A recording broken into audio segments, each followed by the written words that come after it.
When it first told me about that I had tuberculosis, I didn't think much of it. I just, from my vague memory of what tuberculosis is, I thought it was just some type of like cough disease that you can take some medicine for and you'd be okay in a week or two.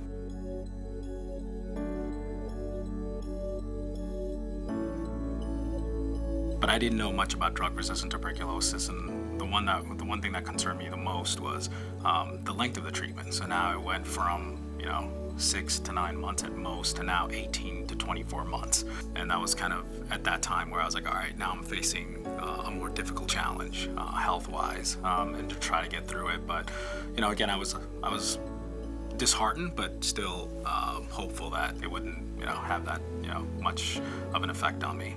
But I underestimated. I didn't underestimate the disease. I underestimated the toxicity of the drugs that I was taking, and the length of the treatment is where I had my, I struggled with the most.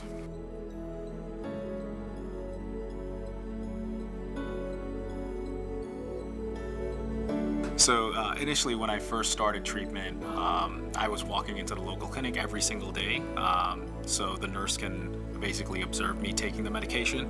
After a few weeks of that, they got me on video DOT, which is great because I could take the medication at the time that works best for me, and there's a representative on the other end, so it's like a video call where they watch you take the medication, and then they just they note that on their end, so there's always a record of you taking the medication. So the video DOT for me helped significantly because I was taking it while I was at work or at home, so it worked out perfectly well.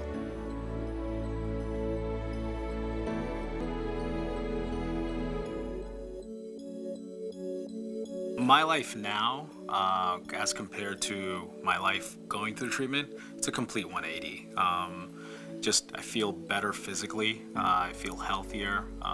Mentally, I feel normal. I'm focused. I'm happy. I'm optimistic. And having gone through that experience, I think has just made me a lot stronger.